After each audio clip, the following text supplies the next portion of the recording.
कोई बात नहीं होगी। मुल्क दुश्मनों के साथ बातचीत का सवाल ही पैदा नहीं होता। दहशतगर्दों को बाहर से मदद मिल रही है।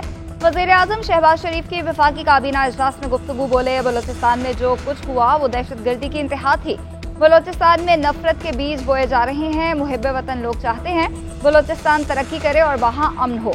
पाक फौज के ऑफिसर और जवान दिन रात दहशतगर्दों का पीछा कर रहे हैं। दहशतगर्दी करने वाले पाक चीन दोस्ती में दरार डालना चाहते हैं।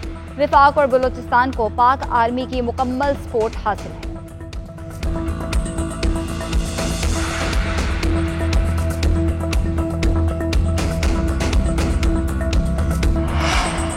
असल मसाइल छोड़कर ताकत पर इन्हसार नहीं किया जा सकता, उसके नताइज अच्छे नहीं निकलेंगे। शिबली फराज का सेनेट में इजहार ख्याल। कहा, बलोचिस्तान के मसाइल का सियासी हल निकालना होगा। सूबे के स्टेक होल्डर्स के साथ बैठना होगा। अगर दहशतगर्द अफगानिस्तान में है तो अफगानिस्तान से बात करना होगी।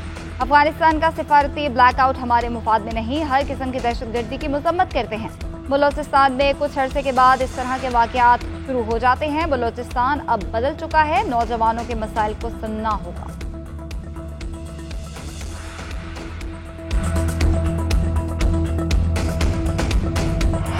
बानी पीटीआई ने जो खबर दूसरों के लिए खोदी उसमें खुद गिर गए। ऑपोजिशन सच सुनने का हौसला पैदा करे। विफाकी वज़ीर मनसूबाबंदी एहसन इकबाल ने कहा, अगर इनके साथ ज्यादती हो रही है तो अदालतों में जाएं। रसीदें दिखाने का कहा तो इनकी चीखें निकल रही हैं। ये अपने लीडर के लिए एनआरओ मांग रहे हैं। एनआरओ नहीं मिलेगा। हनीफ अब्बासी बोले, सियासी वर्कर जेल में जाकर चीखें मार रहा है। ये कैसी जेल है जिसमें मुर्गी, मक्खन, डबल रोटी भी मिल रही है? ये कौन सी जेल है जिसमें 90 मीटर का सेल है? बानी पीटीआई को जेल में जो सहूलियात मुयस्सर हैं वो सबको होनी चाहिए।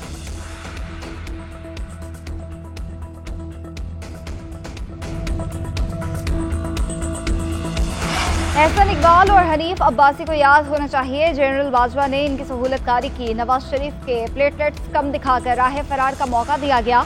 ऑपोजिशन लीडर उमर अयूब ने कहा कि आप फॉर्म 47 की बुनियाद पर आए, आप अवाम ने तो आपका खात्मा कर दिया था। बानी पीटीआई को डेथ सेल में रखा हुआ है। सिंध में मुखालफिन को दीवार से लगाया हुआ है।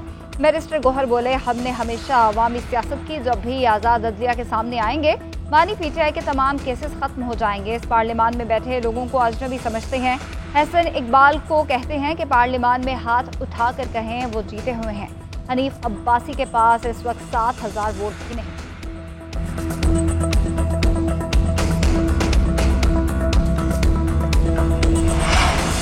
बहरा अरब में मुमकिना समंदरी तूफान का खतरा। समंदर में हवा के कम दबाव की शिद्दत बरकरार। डीप डिप्रेशन कराची से 200 किलोमीटर की दूरी पर। डीप डिप्रेशन आहिस्ता आहिस्ता जुनूब मगरिब की जानिब बढ़ने लगा। कराची में आज से तेज बारिश की पेशगोई। डीजी मेट सरदार सरफराज का कहना है, ट्रॉपिकल साइक्लोन आज शुमाल मशरकी बहरा अरब में पहुंचेगा। माही गिरों को 31 अगस्त तक समंदर में ना जाने की हिदायत। हैदराबाद, ठट्ठा, बदीन और सजावल में मजीद बारिशें मुतवक्के हैं। थरपारकर, टुंडोलायार में मूसलाधार बारिश। सांगढ़ में भी बारिशों से नशेबी इलाकों में पानी जमा हो गया। सांगढ़ के कई देहात का राब्ता कट गया।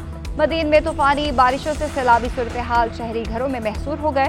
तूफानी बारिशों के बायस इनके मुख्तलिफ अजला में तालीमी इदारे 3 रोज तक बंद।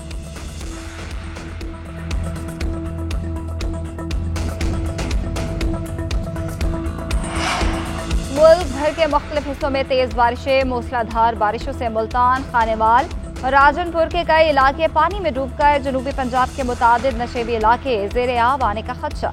जेहलम में वक्फे से बारिश। 4 रोज से जारी बारिश के बायस नदी नालों में तगयानी। पानी के दबाव के बायस भाटी मिनी डैम का बंद भी टूट गया। मुतादिद बस्तियों में पानी दाखिल हो गया। घरों की छतें और दीवारें भी गिर गई।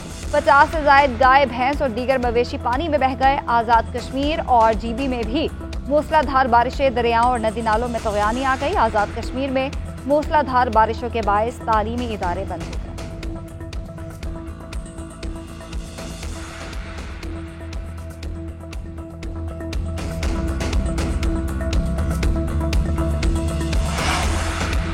बलोचिस्तान हुकूमत ने 10 अजला को आफत ज़दा करार दे दिया। मुतासरा अजला में कलात, ज़ियारत, सोहबतपुर, लसबेला, अवारान कच्छी शामिल।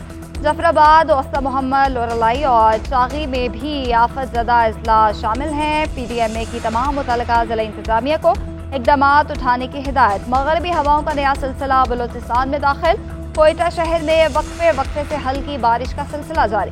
महकमा मौसमियात की आइंदा 24 घंटों के दौरान सूबे के बेशतर अजला में तेज हवाओं के साथ बारिशों की पेशगोई। बलोचिस्तान के इलाके मच में सैलाब से 18 इंच की गैस की पाइपलाइन बह गई। कोयटा समेत कई इलाकों में गैस की फराहमी मुअत्तल।